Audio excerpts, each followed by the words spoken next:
Salve, salve pessoal, chegando aqui para falar sobre o Internacional e como foi a terça-feira colorada nesse dia 3 de setembro de 2024. Os bastidores da vitória do Internacional sobre a equipe do Juventude, a postura do técnico Roger Machado, a forma como ele conversa com os jogadores tem impressionado bastante internamente e, claro, também grande parte da torcida do Internacional. Uma proposta milionária que quase tirou um titular do Inter. Será que essa proposta pode retornar com um valor superior? Falaremos sobre isso também. E também da notificação do Flamengo, direcionada ao Internacional, por atraso na primeira parcela do pagamento, que não foi efetuado, da contratação do volante Thiago Maia. Tudo isso a gente vai ampliar aqui nesse vídeo desta terça-feira, mas antes não te esquece de te inscrever no canal, ativar as notificações, deixar teu like e, claro, compartilhar o conteúdo. Vamos tentar bater esses 100 inscritos aí o mais rápido possível para a gente ir aumentando cada vez mais essa meta. Beleza, pessoal? Muito obrigado a todo mundo que está assistindo, todo mundo que está curtindo e todo mundo que está, compartilhando esse conteúdo, me mandando mensagem nas redes sociais. Bom, pessoal, vamos começar falando sobre a proposta que o Internacional acabou negando do Wesley. O Besiktas enviou uma proposta para a equipe do Internacional querendo contratar o atacante Wesley. A proposta, pessoal, foi de 7 milhões de euros.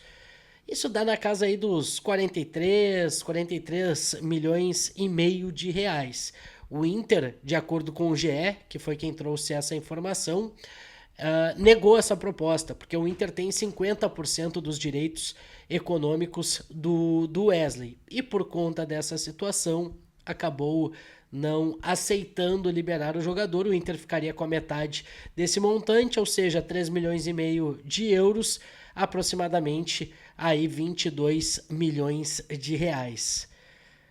Bom, a gente vai fazer uma avaliação aí sobre como tá o Wesley, a gente pode pensar o quanto o Wesley tem agregado a esse time do Internacional e o fato que é uma proposta bem interessante, uma proposta bem significativa.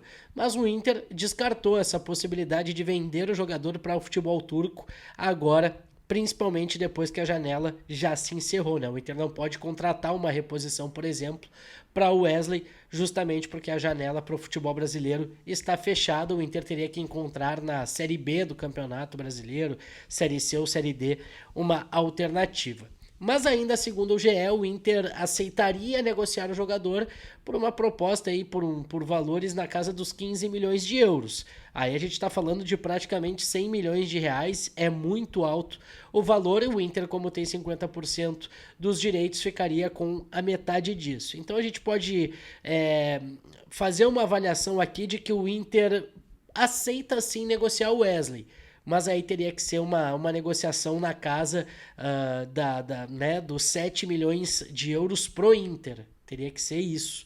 Essa proposta que o Besiktas fez teria que ser totalmente esse montante para a equipe do Internacional, o que não deve acontecer tão cedo, e o Wesley tem sido muito importante para o time do técnico Roger Machado e para o Internacional. Inclusive, ele não joga contra o Fortaleza no dia 11 porque recebeu o terceiro cartão amarelo na vitória sobre a equipe do Juventude.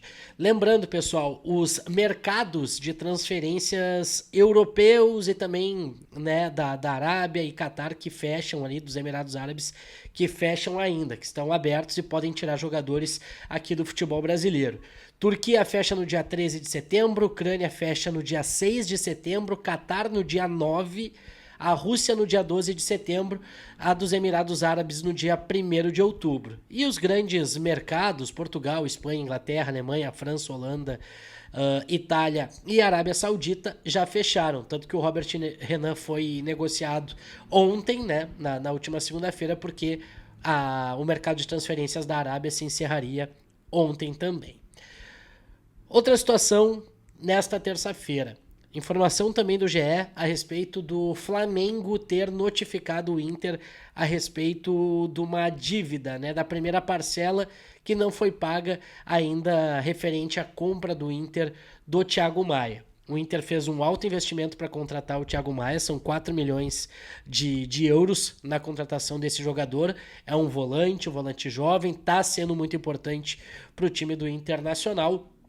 E o Inter acabou não pagando a primeira parcela de 250 mil euros que o Inter teria que pagar para a equipe do Flamengo. E esses valores venceram no dia 20 de agosto. Passou quase 15 dias desse vencimento e o Inter acabou não pagando e o Flamengo já notificou a equipe do Internacional, mais ou menos 1,5 milhão de reais que o Inter vai precisar pagar aí para a equipe do Flamengo referente à primeira de 10, né? Essa é a primeira parcela de 10 que o Internacional fez para comprar o Thiago Maia. Outro destaque importante é que as parcelas não são do mesmo valor. Então, também a gente vai atrás para descobrir os valores do restante das 9 parcelas. Bom, pessoal, agora vamos falar de coisa boa, né? A gente falou de uma proposta que poderia ter tirado um titular do Inter, dessa situação envolvendo aí financeiramente o Internacional. A gente acompanhou no Expresso VDG desta terça-feira os bastidores do Inter, os bastidores divulgados pela comunicação do Internacional na vitória contra a equipe do Juventude. E, cara, eu fiquei impressionado pelo que eu vi. Eu fiquei, né, muito contente com o que eu vi.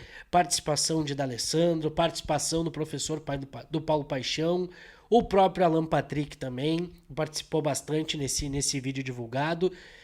Então, pessoal, tá pegando uma liga. Esse trabalho tá aparecendo, esse trabalho tá acontecendo, os jogadores estão comprando a ideia do treinador. E agora eu vou falar sobre o Roger. O Roger tem tido uma postura muito interessante nos vídeos e no vestiário. Obviamente, né, que a gente só tem acesso nos vídeos de vitórias. Então, com certeza ele tem feito isso em todas as partidas. Ele tem sido esse treinador participativo, motivador, que muita gente acreditava que ele não era. Outro destaque, sabendo gerenciar, sabendo gerir esse elenco do Internacional. Olha, dá para ver muita participação do Roger. Então, quem não assistiu ainda aos bastidores do Internacional na vitória no estádio Alfredo Jaconi, precisa assistir, porque o Roger Machado aparece e aparece muito bem. Inclusive tem uma frase extraordinária, né, depois da vitória, que ele fala: o foguete não tem ré, né? Foguete não tem ré, era uma vitória que o Inter precisava e a partir desse momento, dessa atuação, é daqui para cima. Não tem como voltar atrás, o Inter precisa dar passos adiante, passos de evolução para buscar algo maior dentro do Campeonato Brasileiro. Tá certo, pessoal? Muito obrigado quem chegou até aqui. Não te esquece de te inscrever no canal, deixar teu like, compartilhar e, claro, ativar as notificações. E deixa teu comentário aqui embaixo também a respeito do que tu tá achando do trabalho do Roger Machado até aqui. Afinal, ele completou 10 jogos, né? 10 jogos desde a sua chegada, o técnico Roger Machado à frente do Internacional. Tá certo, pessoal? Muito obrigado. Amanhã a gente tá de volta para falar mais sobre as informações do Internacional. Valeu!